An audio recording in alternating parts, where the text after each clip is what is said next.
Hey everybody, welcome back to my channel. Today we're going to be making meringue cookies, and we're going to be making unicorn meringue cookies. We're going to try out that very trendy stuff that's been going around on the internet. So if you guys want to try out some new method on making meringue cookies, stick around for this video.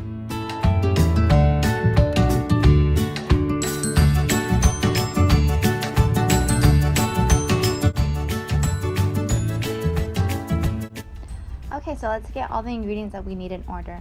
First, you're going to need regular table sugar, 3/4 of a cup or 150 grams, 3 large egg whites, 1/4 of a teaspoon of cream of tartar, some food colorings in different colors. I use gel, but you can use whatever you have on hand. Some edible glitter. These are called either like luster powders or edible sparkles. They have different names, I know that. Any kind of sprinkles that you may want to add to the meringues, you can definitely put those aside for that. 1 small size brush, a couple of tips if you have some on hand, not really necessary though, some pastry bags, and lastly some parchment paper. Alright, so let's get started. So the first thing you're going to need is make sure you have some kind of mixer. Make sure that your bowl and your whisk attachment is completely clean. Any kind of dirt or grease, it's gonna prevent your egg whites from whipping up. First things first is your egg whites. So I have my 3 large egg whites here, making sure that there's no egg yolk, no shell.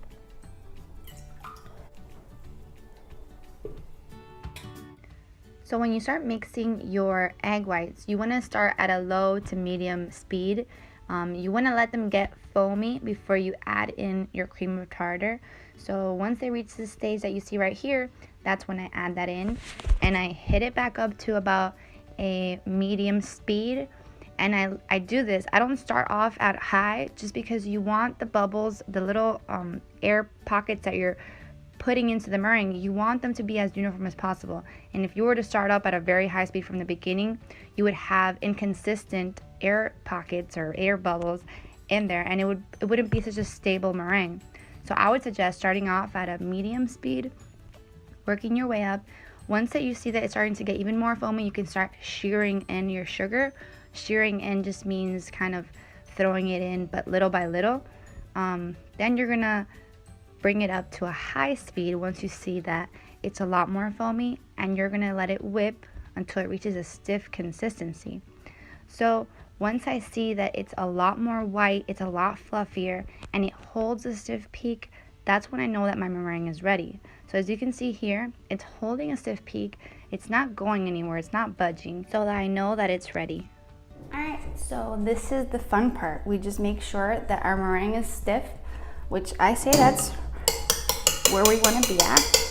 So what I have here is I have laid out the colors I'm going to use, and I have my brush ready, as well as my piping bags. If you don't want to have to use a tip, a great way, which I actually prefer to do it sometimes with meringues, to not even have to pull out a tip, is I will cut the bag about as big as I want it to pipe.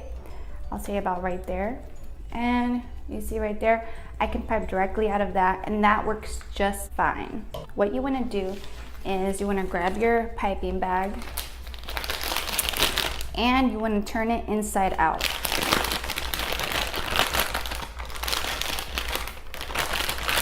All the way. You want to leave maybe about almost 2 inches that you don't really turn inside out. That way when you pull it back up, you have something to grab onto. So as you can see there, we have it completely inside out. And you want to grab your paintbrush. You want to start with your lightest color and then work your way up. That way you don't have to be washing your brush every time. So we'll start off with the yellow. And what you want to do is you don't start in there. You want to leave that empty. You're going to start painting streaks. I'm going to leave some spaces in between for the pink, for the purple, and for the blue, so I'll say about here. And maybe I'll try to fit in another yellow over here. As you can see, it's pretty faint, but that's perfectly fine. You will see it when it pipes out. Now I'm gonna go in for my pink. And you can see there how I'm painting it. I'm just painting 1 stroke down. You can see here that it is not that dark, which is fine. Go all the way up.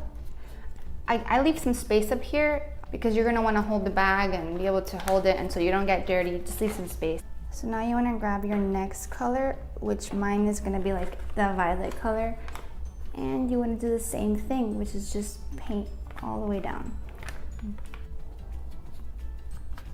And for this part, you could really use any kind of coloring that you have. You could use the gel like I'm using, you could use airbrush colors. You could even try using regular food coloring that you find in the grocery store. Okay, so that's my purple. Next is sky blue. We'll fill in the spots that are left. That looks pretty good. All the spots have color. You know, I don't have like an empty spot anywhere. Now what you want to do is carefully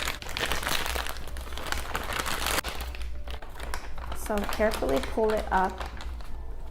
If you have a little bit of transfer, it's okay. This part, you want to make sure that when you throw in your meringue, you throw it in right in the middle without causing too much of a mess.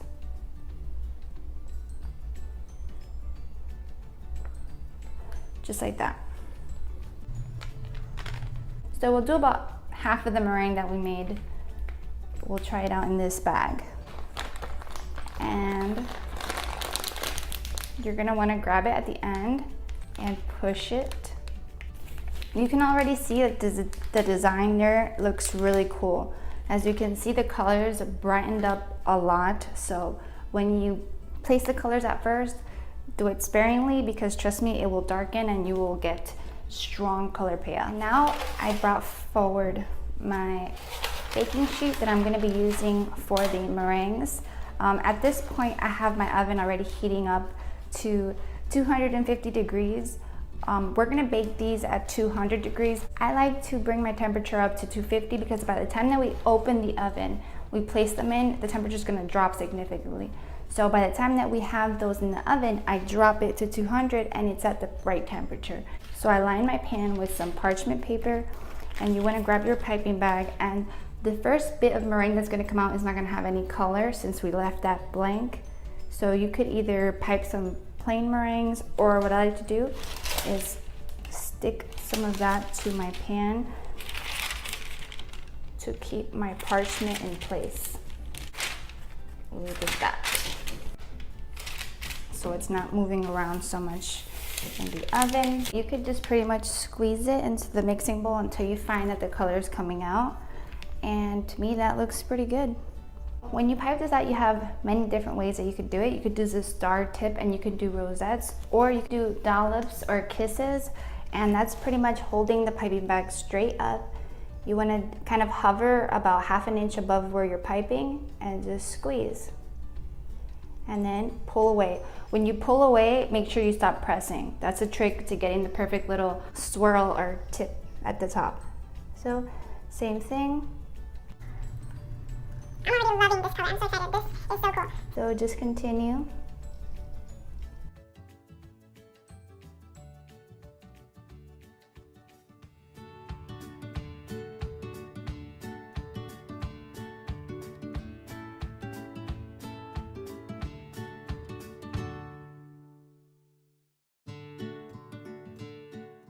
They look so cute. The extra fun part comes now. So once you have them piped, you have the choice of either leaving them as is or adding a lot of really cute stuff on top of them to make them more unicorn-esque.